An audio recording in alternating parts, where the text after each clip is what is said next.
कैसी लग रही हूँ? एकदम हॉट ना? तो फिर आ गई? अरे आई कहाँ? तू अंदर आने देगा तो आऊंगी ना। अरे अरे बोल ना, कैसी लग रही हूँ? मस्त लग रही हूँ ना?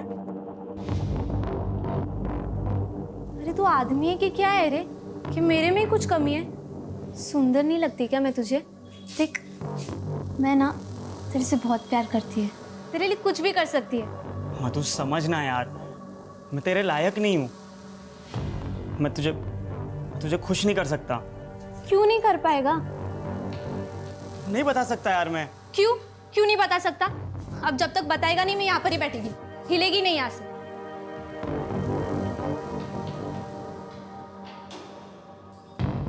ठीक है, बताता हूँ मैं।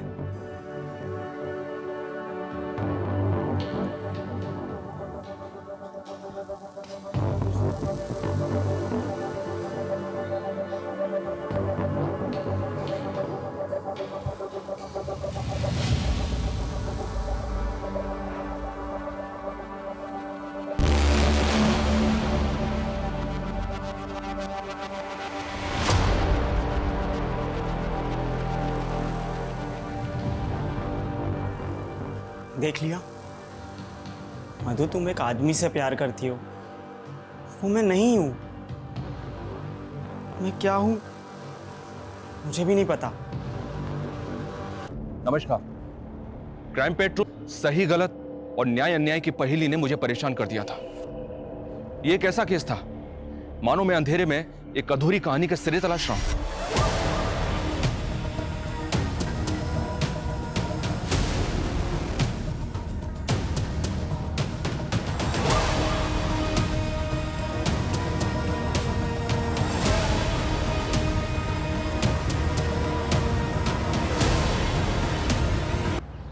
यार जतिन यार, तू बिलीव नहीं करेगा, कल रात को ऐसे पैसेंजर मिले थे ना, साले जहर थे एक नंबर के यार। यार एक तो दारू पी के भंड थे, ऊपर से ऐसे बिहेव कर रहे थे जैसे कि महाराजाओं कहीं के।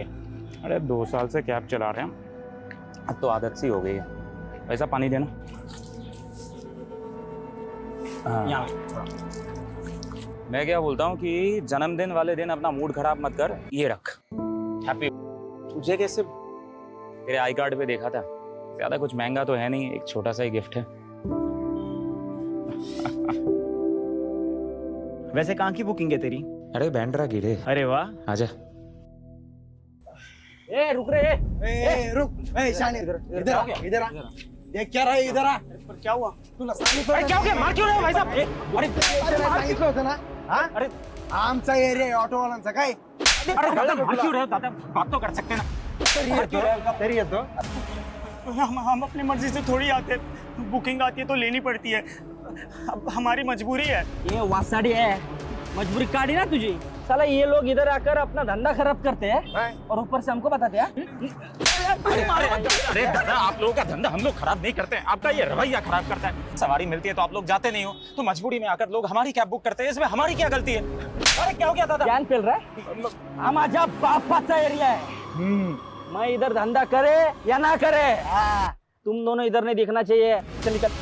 अरे निकल। क्या हो गया? मत मारो ना दादा। अरे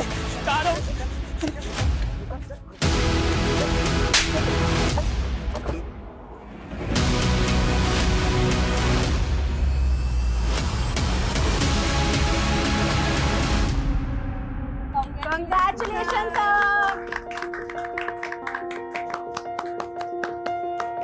सीरियसली सर, आपने हिस्ट्री क्रिएट की है। ना सिर्फ ये इतनी कम एज में ही अवार्ड पाकर, बल्कि वुमेन एम्पावरमेंट क्या है और उसे कैसे सपोर्ट करना है इसे प्रूव करके। Seriously sir. एग्जैक्टली सर, हमारी मिटका फार्मेसी पहली ऐसी कंपनी है जहाँ की सारी एमआरस फीमेल्स हैं। Guys please clap for sir. Thank you, thanks everyone. पहले तो मैं ये कहूंगा कि इट्स जस्ट अ बिगिनिंग, अभी हमें बहुत कुछ अचीव करना है। So let's get back to work. Okay sir, thank you sir. Thank you. Priya, मैं आज थोड़ा लेट हो जाऊंगा, हाँ तुम डिनर कर लेना। एक्चुअली मेरी एक डॉक्टर के साथ मीटिंग है तो मैं डिनर उसी के साथ ही करूंगा। हाँ तो बता क्या रहे? ये तो रोज का है तुम्हारा, तुम अवार्ड्स ले रहे हो और मैं तुम्हारे ऑर्डर्स।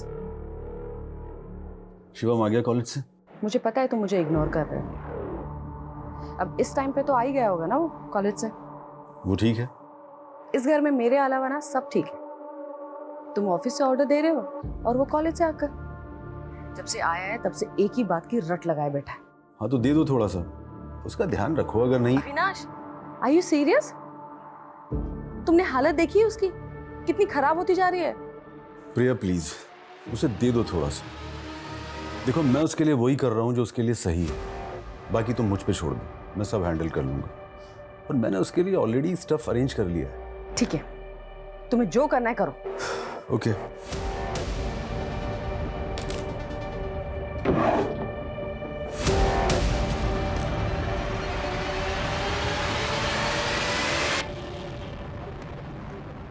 Thank you sir. आपको भी। हाँ मैंने सारी डिटेल्स मेल कर दी है। सर बहुत खुश लग रहे हैं आप, लगता है मीटिंग बहुत अच्छी हुई आपकी। हाँ एक डील फाइनल करने दिल्ली जा रहा हूँ, बहुत बड़ी डील है। वो साहब मेरे को 3 दिन का छुट्टी चाहिए था। अरे भाई क्यों चाहिए 3 दिन की छुट्टी? वो साहब मेरे बाबा का श्राद्ध है, मेरे को गांव जाना है। अच्छा फिर तो ले लो छुट्टी, लेकिन हाँ टाइम से वापस आ जाना। हाँ साहब टाइम से आ जाऊंगा।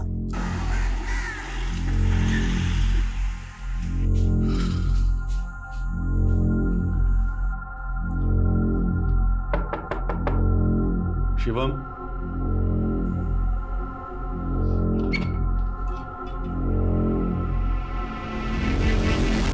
आर यू ओके बेटा? Yeah, Dad. I'm fine. मैं अंदर आ जाऊं? Sure.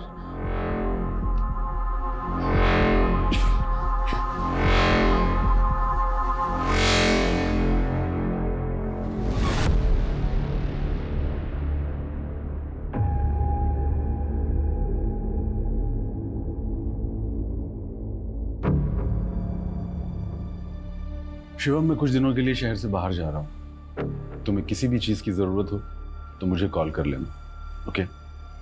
डैड, आप हमेशा मेरी सपोर्ट करते हो, मॉम बिल्कुल नहीं करती। कुछ भी बोलो नो। आप जाने से पहले उनको बोलकर जाइए कि ठीक है बेटा मैं बोल दूंगा, लेकिन तुम्हें भी ध्यान रखना होगा। तुम उसे इतना भी परेशान मत करना कि वो तुम्हें फिर से मना कर दे। लेकिन उसकी नो में तुम्हारी फिक्र होती है बेटा, तुम भी अपने अर्जिस को नो कहना कंट्रोल करना सीखो, ठीक है? खुद हीरो बनकर मुझे विलन बना रहे हो शिवम की नजरों में। हाँ, तुम्हारे तरीके सही और मेरे तरीके गलत, जबकि तुम खुद उसे ड्रग्स लाकर दे रहे हो। प्रिया मैंने डॉक्टर से बात की थी, एक झटके में उसकी आदत तो ये छूट नहीं सकती ना। हमें उसे टाइम टू टाइम डोज देने पड़ेंगे और ये भी देखना होगा कि कहीं वो वायलेंट ना हो जाए। अच्छा, तो उसे मेरे भरोसे क्यों छोड़कर जा रहे हो तुम? प्रिया क्योंकि मुझे पता है कि तुम उससे बहुत प्यार करती हो और इस दुनिया में उसका तुमसे अच्छा केयर कोई नहीं कर सकता। और तुम्हें पता है ना मैं बिजनेस मीटिंग के लिए बाहर जा रहा हूँ। हाँ ये सही है, तुम बिजनेस मीटिंग के लिए दुनिया घूमो और मैं यहाँ खाना बनाते बनाते मर जाऊं। मिटका फार्मा जो मेरा ब्रेन चाइल्ड था, आज उससे मेरा कोई लेना देना ही नहीं है। अरे लेना देना क्यों नहीं है? तुमने कभी सोचा है तुम्हारे सपोर्ट के बिना ये सब पॉसिबल हो सकता था? देखो प्रिया, मिटका और शिवम दोनों हमारी रिस्पॉन्सिबिलिटी है।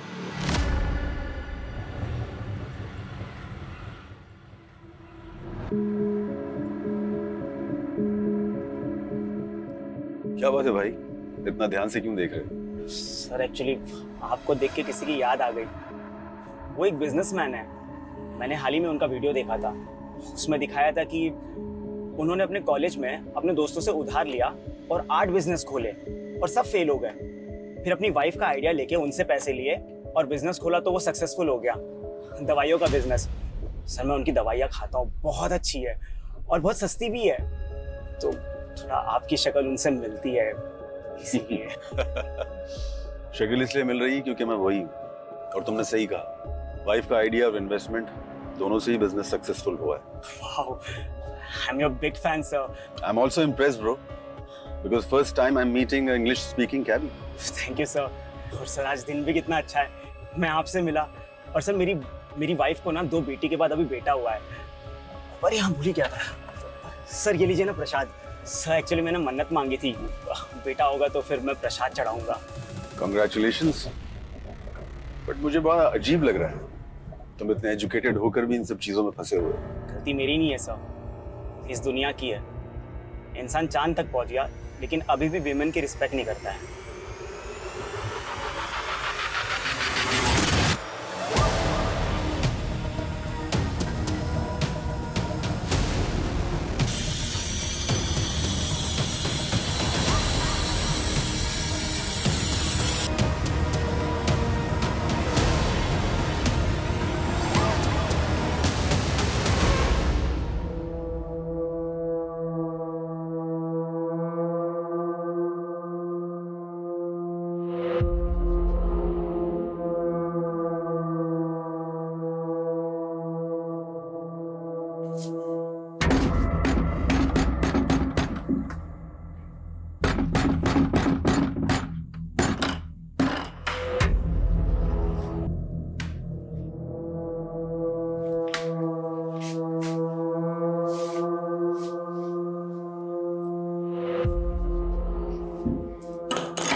हम खाना गर्म कर देते हैं।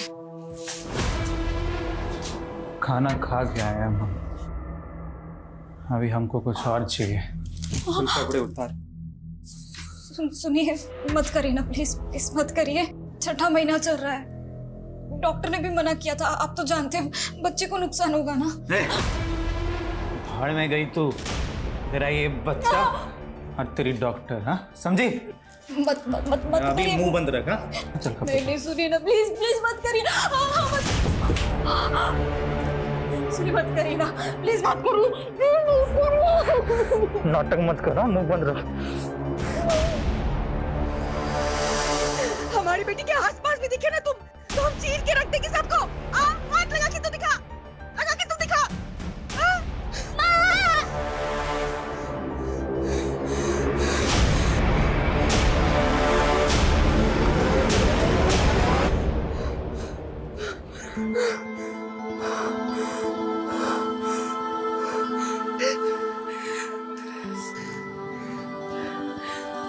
हिम्मत नहीं है ना तो हिम्मत पैदा करनी पड़ती है। ये दुनिया है ना, औरत को कमजोर समझती है, इसलिए ये रूप दिखाना पड़ता है। माँ, आप हमारी किसी को भी मार दोगे? देख बेटा, इतना समझ ले, हमारे होते हुए तुम दोनों को कोई कुछ नहीं कर सकता, चाहे इसके लिए हमें कुछ भी करना पड़े।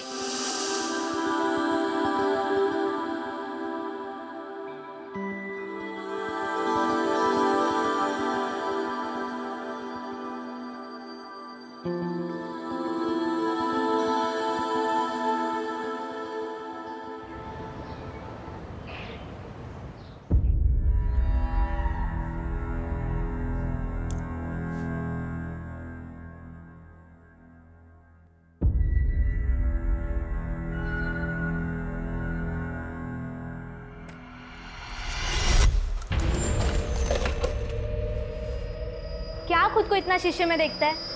मैं तेरे को ऐसे आग भर के देखती हूँ, वो कम है क्या? चल आजा, खाना खाते, वो भी एक ही प्लेट में। आ ना, प्यार बढ़ेगा।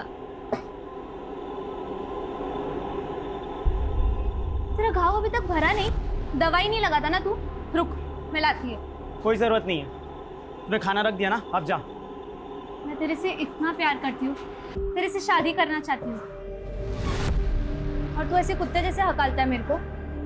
देख, ज्यादा भाव मत खा, मान जा। मेरी जैसी दूसरी मिलेगी नहीं तुझे। मैं ही हूँ जो खाना खाने के बजाय तेरी गाली खाती हूँ और मुस्कुराती भी हूँ।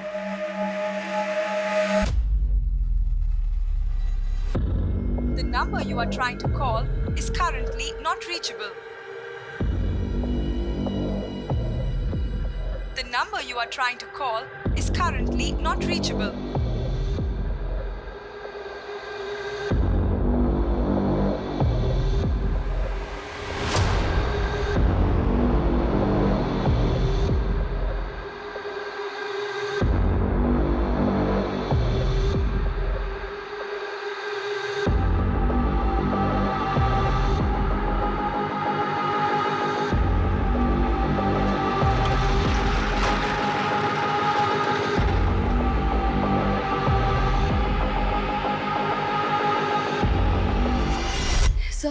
सर मेरे हस्बैंड अविनाश त्रिपाठी सर, वो 2 दिन से मिसिंग है। उनका फोन भी स्विच ऑफ आ रहा है। 2 दिन से मिसिंग है मतलब? सर दिल्ली में उनकी मीटिंग थी जिसके लिए 2 दिन पहले ही वो घर से बाहर निकले थे। फ्लाइट थी उनकी दिल्ली की, लेकिन मैंने जब एयरलाइन में फोन किया तो पता चला कि उन्होंने फ्लाइट बोर्ड ही नहीं की सर। आपको पता था कि आपके पति 2 दिन से मिसिंग है और आप आ जा रहे हैं पुलिस स्टेशन? हाँ सर, वो अक्सर बिजनेस ट्रिप के लिए जाते रहते हैं सर। वैसे भी हमारी फ्रीक्वेंटली इतनी बात नहीं होती है और मुझे लगा कि वो बिजी होंगे इसलिए मैंने इतना नहीं सोचा, लेकिन कल और आज दोनों दिन मेरी उनसे बात ही नहीं हो पाई। उनका फोन स्विच ऑफ आ रहा है। आपने अभी बताया कि आपकी फ्रीक्वेंटली बात नहीं होती थी, तो ये भी तो हो सकता है कि वो अपनी मर्जी से कहीं गए हो, किसी ऐसी जगह जहां वो आपको बताकर नहीं जा सकते। ऐसा नहीं है सर, वो मुझे बताते हैं सर, और मेरे सामने ही उन्होंने एयरपोर्ट के लिए कैब बुक की थी, मेरे सामने ही वो घर से बाहर निकले थे सर। ओके रिलैक्स, हम कुछ करते हैं। सर अविनाश सर ने जाने माने कार्डियोलॉजिस्ट डॉक्टर चोपड़ा के साथ में एक डील क्रैक की थी और इसी सिलसिले में उन्होंने उन्हें दिल्ली भी बुलाया था। तो फिर अविनाश ने फ्लाइट ली क्यों नहीं? उससे भी ज्यादा इंपॉर्टेंट कुछ और चल रहा था क्या? सर इस डील से बढ़कर सर के लिए कुछ इम्पोर्टेंट नहीं हो सकता। सर 2 साल से इस डील के लिए मेहनत कर रहे हैं। सर मुझे तो लगता है सर किसी मुसीबत में है। मिटका फार्मेसी ने बहुत जल्दी ग्रो किया है, तो पॉसिबल है कोई डिस्प्यूट या राइवलरीज? सर इस इंडस्ट्री में कट थ्रोट कंपटीशन तो चलता ही रहता है और कोविड के बाद तो और भी बढ़ गया है। पर सर उनकी किसी से दुश्मनी हो ऐसा हमें कभी भी अंदाज़ा नहीं हुआ और सर ने भी कभी ऐसा कुछ हमें बताया नहीं।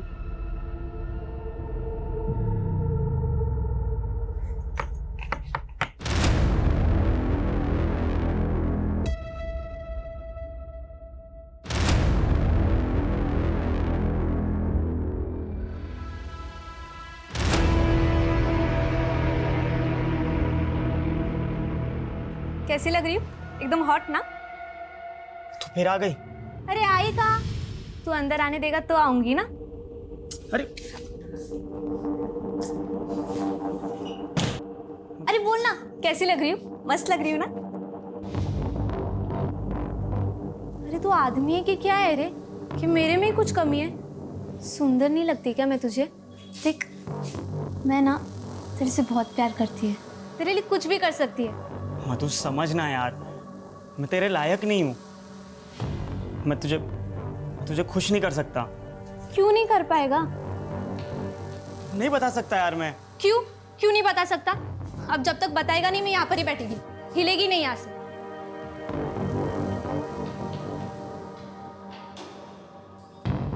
ठीक है बताता हूँ मैं।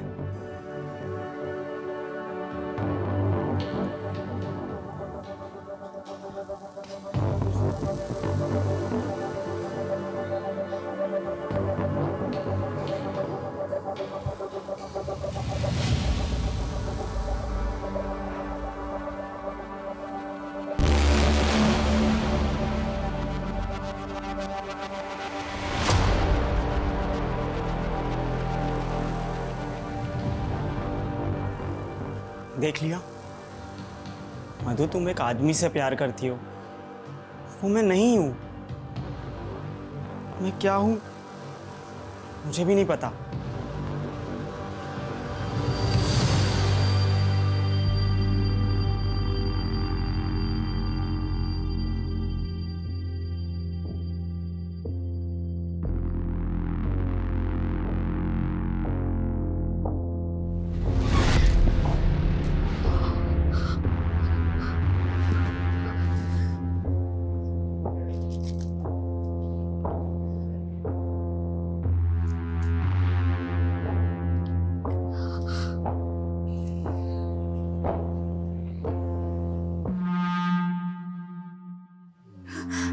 पापा,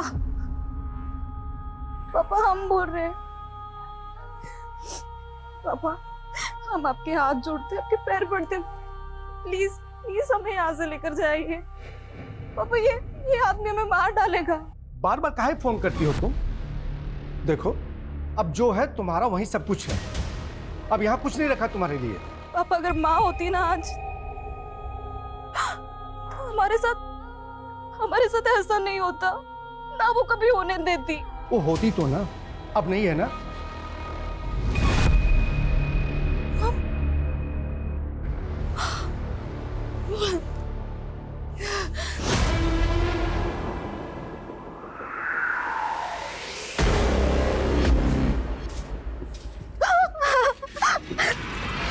सर कैब कंपनी की इन्फॉर्मेशन के अकॉर्डिंग ड्राइवर का नाम श्रवण किशोर है। वो 26 साल का है, इंदौर का रहने वाला है। सर कंपनी ने बताया कि उस दिन उसने पैसेंजर लेने की फौरन बाद ड्राइव को कैंसिल कर दिया था। तब से वो जॉब पे नहीं आया और उसका फोन भी नहीं लग रहा। सर हमने भी ट्राई किया था, फोन नॉट रीचेबल बता रहा है। श्रवण ने पैसेंजर बिठाने के बाद ड्राइव कैंसिल क्यों किया? और डिसेंट से देखने वाले अविनाश का एक कैब ड्राइवर से क्या लेने देना हो सकता है?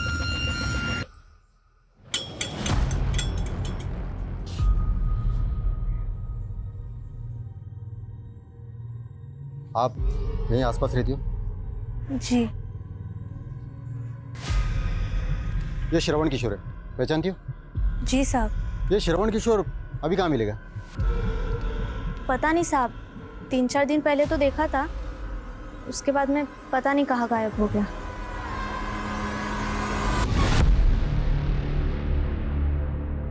मधु, अगर तूने सचमुच मुझसे प्यार किया है तो प्लीज मेरी जो असलियत मैंने तुझे बताई ना, वो किसी को मत बताना।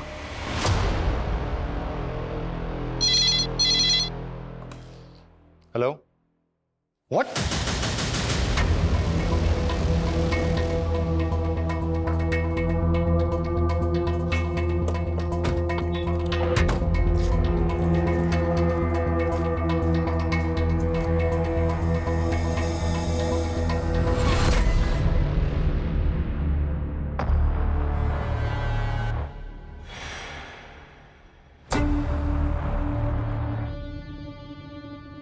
जिसने भी ये मर्डर किया बहुत नफरत करता होगा शायद इस आदमी से।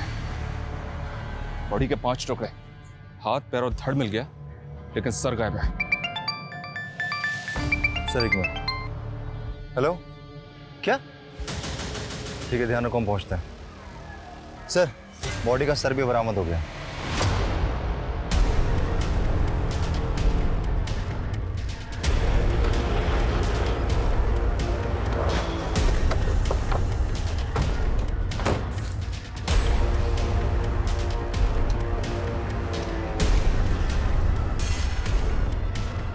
अविनाश के केस में सबसे अलग और अजीब बात है कि कैब ड्राइवर श्रवण का पैसेंजर लेकर ड्राइव कैंसिल कर और उसके बाद उसका और उसके फोन दोनों का लापता हो जाना।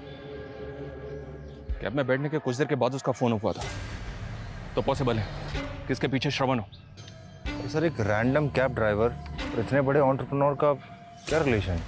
ये तो पता करना है। इसको पोस्टमार्टम के लिए भिजवाओ, फैमिली को इन्फॉर्म करो और इंदौर चलने की तैयारी करो। Sir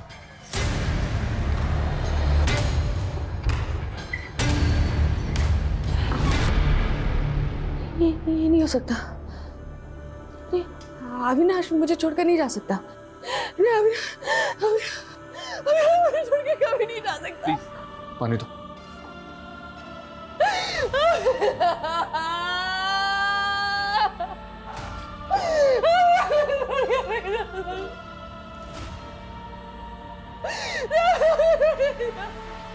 mom mom mom, I need some money, please please मुझे दे दीजिए mom, please mom, mom I need, mom please दे दीजिए mom, mom I need some money mom, mom please mom.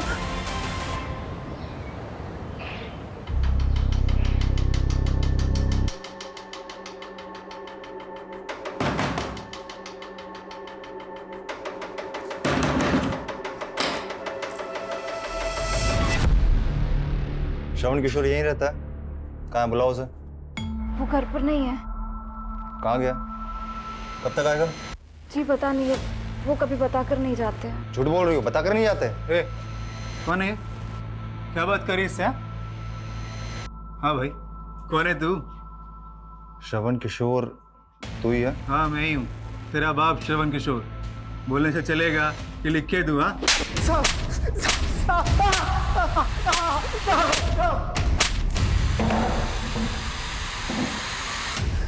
साहब माफ कर दो साहब, हम कुछ नहीं किए साहब। आप ही बताओ ना साहब, ऐसे में हम कैसे पहचानते कि ये कौन है? हमको लगा कि मेरी बीवी का कोई। बिल्कुल चुप। अब अगर तू ही श्रवण किशोर है ना, तो बता, मैं मुंबई से इंदौर कब आया तू? तेरा फोन क्यों बंद है? और वो गाड़ी कहाँ है जो कैब कंपनी के लिए चलाता है तू? मुंबई गाड़ी कैब कंपनी? क्या क्या बात कर रहे हो साहब? हम जिंदगी में मुंबई नहीं गए हैं साहब, ना ही हमको गाड़ी चलाने आता है।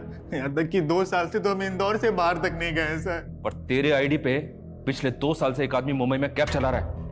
कैसे? हमको कैसे पता साहब, कैसे? इसको जानता है तू? नहीं साहब। सर जेल में इसका अच्छा खासा आना जाना है। एंग्री यंग मैन बन के घूमता है।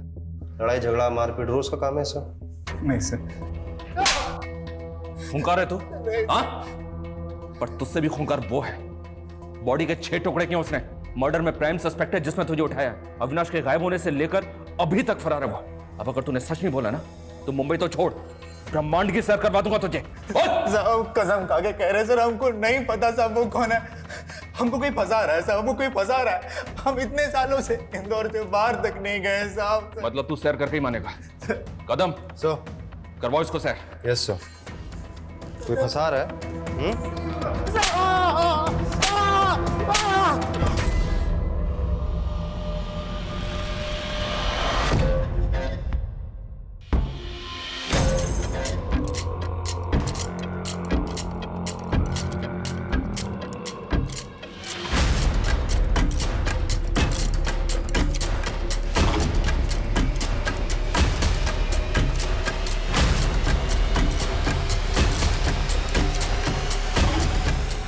सर हमने श्रवण के ट्रैवल रिकॉर्ड्स चेक किए, वो सच बोल रहा था। वो मुंबई कभी गया ही नहीं, उसका कोई कनेक्शन भी नहीं है वहाँ पे। सर फेक श्रवण जो कैब ड्राइवर था उसने असली श्रवण के एड्रेस पे पहले नकली आधार कार्ड बनवाया और फिर उस आधार कार्ड के बेसिस पे और डॉक्यूमेंट्स बनाया।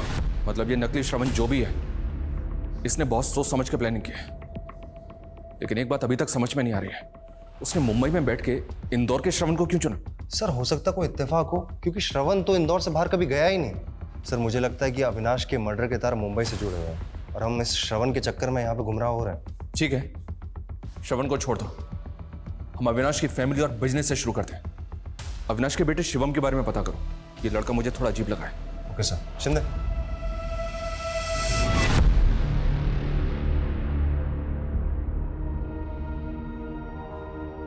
अविनाश, मैंने वो सारे पॉइंट्स अंडरलाइन कर दिए हैं जो तुम्हें क्लाइंट के सामने हाईलाइट करने हैं, जो हमारे प्रोजेक्ट का यूएसपी है। ठीक है? Okay boss. और ये क्या, तुमने फिर से पुरानी शर्ट पहन ली? मैंने ना इस मीटिंग के लिए नई शर्ट। देखो बॉस, इसमें तुम्हारी नहीं चलेगी, क्योंकि ये शर्ट मेरे लिए बहुत लकी है। तुमने अपनी फर्स्ट सैलरी से ये शर्ट गिफ्ट की थी मुझे। जब मैं तुम्हारे पापा से मिलने गया था तब भी मैंने ये शर्ट पहनी थी और उन्होंने पहली बार में यहाँ कह दी थी। और जब शिवम इस दुनिया में आया था तब भी मैंने ये शर्ट पहनी थी। मुझे तो लग रहा है ये क्लाइंट हमारा पहली बार में यहाँ करने वाला है।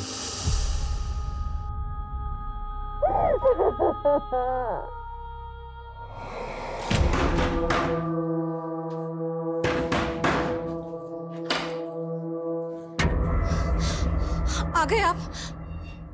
क्यों लेकर गए थे आपको? कौन थी बोलो?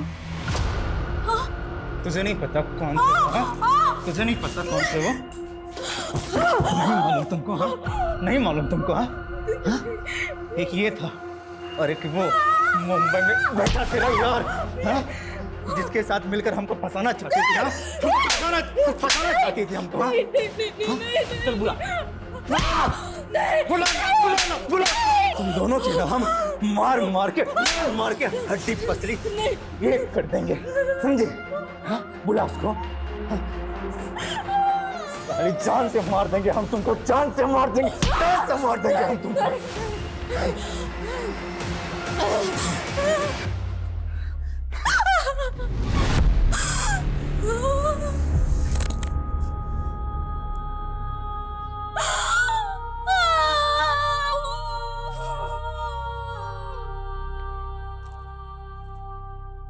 सर शिवम के बारे में पता चला है कि वो ड्रग एडिक्ट है। सर 3 महीने पहले शिवम और उसका दोस्त एक पार्टी में ड्रग्स बेचने के इल्जाम में गिरफ्तार हुए थे, पर सारी कार्रवाई शिवम के दोस्त के खिलाफ हुई। शिवम साफ बचकर निकल गया। और सर ये भी पता चला है कि जो ऑफिसर उस केस की जांच कर रहा था उसने कोर्ट में चार्जशीट फाइल करने के तुरंत बाद रिजाइन कर दिया था। तो मतलब तुम कहना चाहते हो कि अविनाश ने अपने पैसे पर पहुंच के दम पर अपने बेटे शिवम को उस केस से बचा लिया? Yes sir. और चूंकि शिवम बच गया इसीलिए पूरा केस उसके दोस्त के अगेंस्ट हो गया। वो लड़का है कहाँ आजकल? जेल में सर, सजा काट रहा है। और उसका बाप आज भी अपने बेटे के साथ हुई नाइंसाफी की वजह से बहुत दुखी है। कहीं इस नाइंसाफी से नाराज होकर तो उसके बाप ने अविनाश से बदला नहीं लिया? पता करो वो ऑफिसर आजकल कहाँ है और क्या कर रहा है जिसने वो चार्जशीट फाइल की थी, और उस लड़के के बाप को भी बुलाओ। सर। काश ले पाता। सुना 6 टुकड़े किए उसके। बहुत अच्छा लगा सुनकर, और अच्छा लगता अगर ये सब मैंने किया होता। इकलौते बेटे का बाप वो भी था और मैं भी। फर्क सिर्फ इतना था कि वो एक अमीर बाप था, क्योंकि उस ऑफिसर के सामने अपने बेटे के लिए गिड़गिड़ाए तो हम दोनों ही थे। के लिए थैंक यू सर। मुझे पता है शिवम ने गलती की है, इनफैक्ट बहुत बड़ी गलती की। सर, हमारे बच्चों को माफ कर दीजिए, अब वो कोई गलती नहीं करेंगे। आप जो कहेंगे, जितना कहेंगे मैं दूंगा, लेकिन प्लीज उन्हें कोई हार्श पनिशमेंट मत देना। उसके बाप ने ऑफिसर के मुंह में पैसे भर दिए और फिर दोनों बाप बेटे ने मेरे बेटे को फंसाकर जेल भेज दिया। बर्बाद हो गया मैं, मेरा घर बार सब बिक गया। काश मैंने मारा होता उसे, थोड़ा सुकून तो मिलता।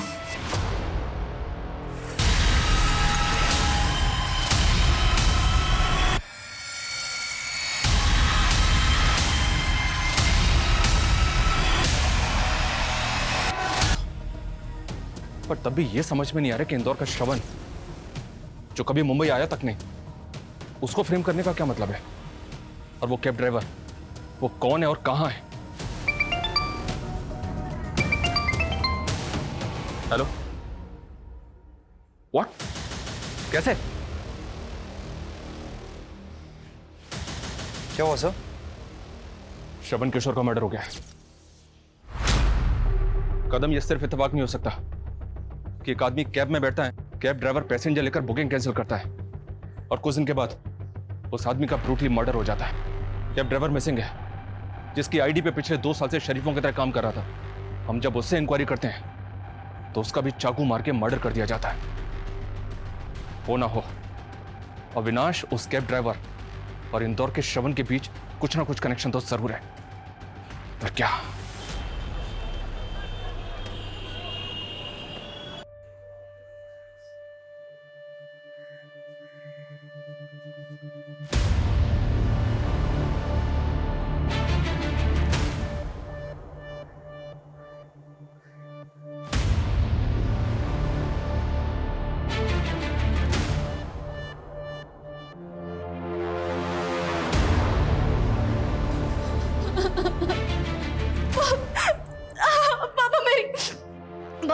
पापा मेरी बात,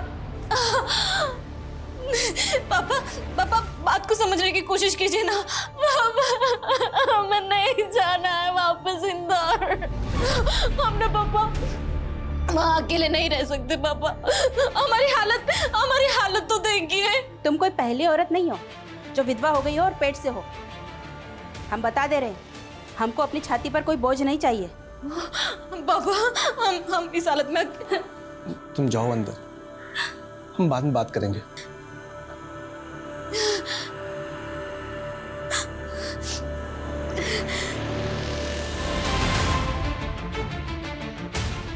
हम मानते हमारा बेटा श्रवण कुशल था कि इतने सालों में तो कुछ ना हुआ। हमारे के कुछ समझ में नहीं आ रहा कि अचानक श्रवण के साथ ये क्या हुआ। झूठी तसल्ली ना दे, अपनी बेटी से पूछ क्या हुआ। दिलीप यार, तूने अपना बेटा खोया है तो उसने भी अपना पति खोया है।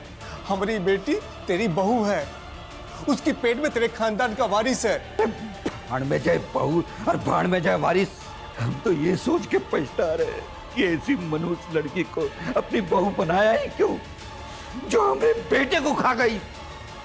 श्रवण और अविनाश, ये दोनों कानपुर के रहने वाले हैं? सर, सेम शहर और same locality. What? Yes sir.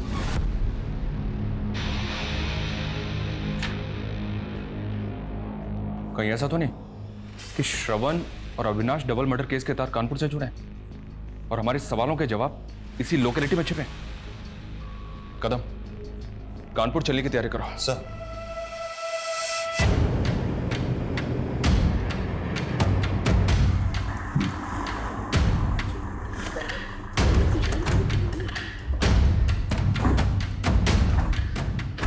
Sir, ये अविनाश का घर है और ये श्रवण का।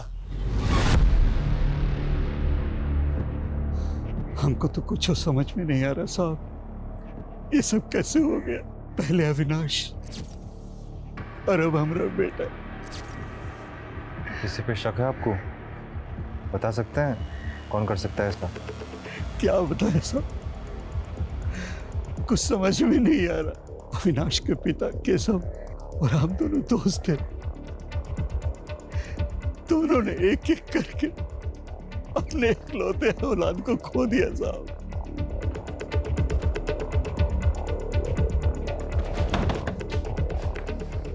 ये आपके पड़ोस में मीरा, आप यहाँ? सर ये हमारा मायका है। उनके जाने के बाद हमारा इंदौर में रहना मुश्किल था, तो हम यहाँ कानपुर चले आए पापा के घर। सर, ये मीरा है, श्रवण की वाइफ। तो मतलब श्रवण, अविनाश और आप तीनों पड़ोसी हैं? पहले मुंबई, फिर इंदौर और अब कानपुर। फिर भी अभी तक हमारे हाथ खाली हैं। इस ट्रायंगल ने सर घुमा दिया मेरा। कुछ तो मेजर है जो हम मिस कर रहे हैं। ये क्रिमिनल हमारी आंखों के सामने गेम खेल रहा है और हम उसे पकड़ नहीं पा रहे। ऐसा मेरे करियर में आज तक नहीं हुआ। सर, एक्चुअली कोई क्लू नहीं मिल पा रहा है। सब क्लियर है। अविनाश और श्रवण दोनों इकलौते बेटे थे। दोनों की फैमिली दुखी है और उन्हें किसी पे शक हो, सर ऐसा भी कोई हिंट नहीं मिल रहा है। मीरा की फैमिली, उसमें कौन कौन है उसका बैकग्राउंड चेक किया? यस सर, मीरा के फादर का नाम भानु है। उनके 3 बच्चे हैं सर, 2 बेटियां और 1 बेटा। सर, मीरा पहले इंदौर में रहती थी श्रवण की डेथ से पहले। सर, एक बेटा है 15 साल का जो माँ बाप के साथ कानपुर में रहता है। और सर, सबसे बड़ी बेटी स्वाति, उसके बारे में कुछ पता नहीं चल पाया। लोगों का कहना है कि वो बहुत पहले घर छोड़कर भाग गई थी।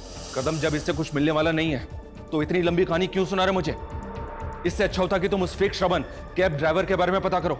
हो सकता है कि वो किसी तरह ट्रायंगल से जुड़ा हो। सर,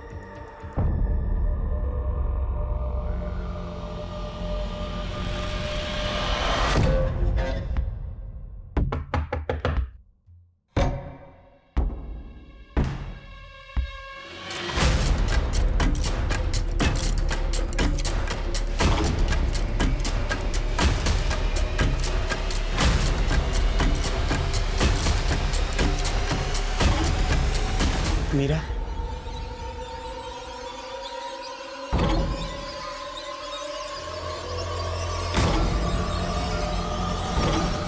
दी, स्वाति दी,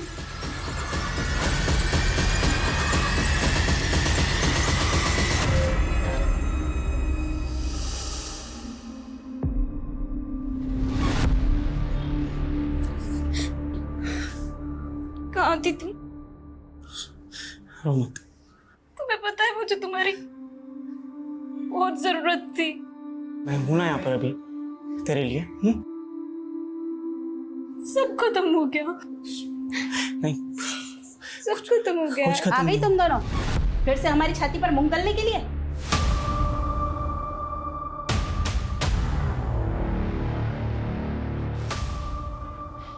तू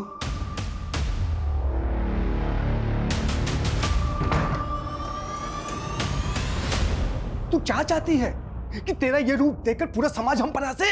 आपको बस अपनी और इस समाज की पड़ी रहती है। हम और मीरा क्या चाहते हैं, किस हाल में, कभी सोचा है आपने? मेरी इस रूप का भी कारण ना आप ही हो। आपकी वजह से हुआ ही है। खैर, हम यहाँ पर कोई बहस करने नहीं आए। हम अपनी बहन के लिए आए।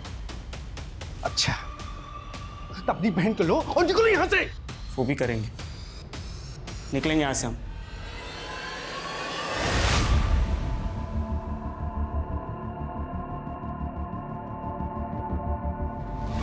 समझ नहीं आ रहा है हम क्या मिस कर रहे हैं, कहां चूक हो रही है हमसे। इन तीनों फैमिलीज में आपस में कभी कोई कॉन्फ्लिक्ट रहा है, कोई दुश्मनी या कोई झगड़ा जिसके बारे में अभी तक हमें पता ना हो? सर, अविनाश और श्रवण की फैमिली की ऐसी कोई हिस्ट्री नहीं है और क्रिमिनल हिस्ट्री एक्चुअली भानु की भी नहीं है। क्रिमिनल हिस्ट्री भानु की भी नहीं है? मतलब 15 साल पहले भानु की पहली बीवी ने पंखे से लटककर सुसाइड कर ली थी, लेकिन उसकी बेटी का कहना था कि उसकी माँ का मर्डर हुआ है। बेटी मतलब मीरा? मीरा का कहना था कि सुसाइड है। नहीं सर, मीरा नहीं, उससे बड़ी वाली स्वाति। इन्वेस्टिगेट कर रहे थे, लेकिन जब 10 दिनों के बाद उसकी माँ का सुसाइड लेटर सामने आया तो हमें केस बंद करना पड़ा। मैं अपनी जान अपनी मर्जी से ले रही हूँ। मेरी मौत के लिए मेरे अलावा कोई जिम्मेदार नहीं है।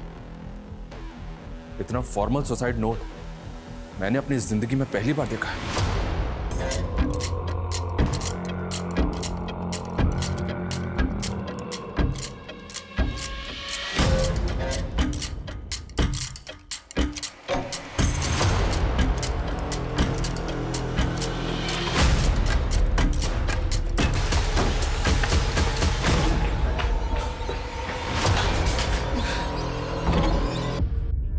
मेरी माँ हम दोनों बहनों की ढाल बना करती थी। मैं अपनी माँ की ढाल बनकर उनको नहीं बचा पाई, पर आज उनका बदला पूरा कर दिया। आज वो बहुत खुश होगी। भानु, तू झेलता कैसे है इस औरत को? तो बेटी पैदा करके चौधराइन जैसे ऐसे घूमती है जैसे बेटा जन्म दिया। और हेकड़ी तो देखो, तीसरा बच्चा पैदा करने के लिए भी मना करती है। अरे भाई, एक लड़का हो जाए, बेचारे को वारिस मिल जाए, कोई बुढ़ापे में हाथ पकड़ के चलने वाला हो, सहारा देने वाला हो। पर उसे पीछा छुड़ाऊं कैसे? वो मेरा पीछा नहीं छोड़ने वाली। अगर छुप छुपा के शादी कर भी ली, उसे पता चल जाएगा, मुझे और उसको, हम दोनों को मार डालेगी। अरे तो रास्ते से हटा देना। हमारे पास ऐसे ऐसे तरीके हैं कि सांप भी मर जाएगा और लाठी भी नहीं टूटेगी। बिल्कुल ठीक कह रहा है दिलीप, निपटाओ उसे। और बिल्कुल ऐसा लगना चाहिए कि खुदकुशी की है। पर हमारे अकेले बस की नहीं है। अरे तू चिंता क्यों करता है, हम हैं तेरे साथ में। मैंने पुलिस को बताया था कि मेरी माँ ने सुसाइड नहीं किया है, उनका मर्डर हुआ है, पर वहां पर किसी ने मेरा यकीन ही नहीं किया। शायद मैं छोटी थी या लड़की थी। इसीलिए तुमने इतनी लंबी प्लानिंग की, घर छोड़ा, सोसाइटी में फिट होने के लिए सेक्स चेंज किया, लड़की से लड़का बनी, और बदले की भावना में एक नहीं ऐसे 2 लोगों का मर्डर किया जो इनोसेंट थे, जिनका तुम्हारी माँ के मर्डर से कोई लेना देना नहीं था। कैसे लेना देना नहीं था? उन दोनों के बाप ने बेटे के बाप होने का गुरूर था उनमें, और उनकी वजह से उन्होंने मेरे बाप को बेटे के लिए उकसाया। इसलिए मैंने सोचा कि उनके एकलौते बेटे, उनके वारिस को मैं खत्म कर दूंगी। ये तुम्हारा सोचना है, पर सच यही है, अविनाश और श्रवण की कोई गलती नहीं थी। गलती थी उनकी कि वही उनका गुरूर थे। अगर उन बुड्ढों को मारती तो वो मुक्त हो जाते, इसलिए ऐसे जगह चोट मारी जहां सबसे ज्यादा लगेगी। अब दोनों बुड्ढों के लिए जिंदगी मौत से बदतर है। और सर, ये आसान नहीं था। मैं लगातार 2 साल से कैब ड्राइवर बन के वहाँ पर घूमती रही अविनाश के एरिया में कि कभी तो बुकिंग आएगी, और फिर आई। उसके बाद दिलीप चाचा के बेटे श्रवण को इंदौर में टारगेट किया मैंने, और फिर आखिर में अपने बाप को मार के अपनी माँ का बदला पूरा किया। मेरी माँ को इंसाफ देर से मिला जरूर। ये वो देश है जो चांद पर पहुंच चुका है, पर फिर भी यहां एक लड़का और लड़की के बीच का भेद मानो मिटने के लिए तैयार ही नहीं है। अविनाश इसी समाज की देन है जो औरत को प्यार और सम्मान दोनों देता था। दूसरा श्रवण, जिसकी मर्दानगी औरत को नीचा दिखाने में, उसको बेइज्जत करने में और उसके साथ जानवरों की तरह बर्ताव करने में थी। और तीसरी स्वाति, जिसे समाज ने एक औरत और आदमी की पहचान के बीच घुटने को मजबूर कर दिया था। स्वाति, श्रवण और अविनाश के पिता ने उसकी मां के साथ जो किया वो निश्चित ही एक जुर्म था, लेकिन स्वाति ने कानून का सहारा लेने के बजाय बदला लेना सही समझा। मीरा को सब पता था, फिर भी उसने मासूम लोगों की जान लेने से स्वाति को रोका नहीं, और वो भी इस जुर्म में हिस्सेदार बन गई। स्वाति को एक गुनहगार बनाने में न्याय व्यवस्था भी जिम्मेदार थी, जिसने उसकी मां की हत्या को स्वाति के बताने के बाद भी आत्महत्या मान के केस क्लोज कर दिया। क्राइम पेट्रोल की इस स्पेशल सीरीज में हम आपके सामने ऐसे ही और केसेस लेकर आते रहेंगे, जिनमें ना सिर्फ कड़वी सच्चाई होगी, बल्कि वो समाज के लिए एक आईना भी होंगे। जय हिंद।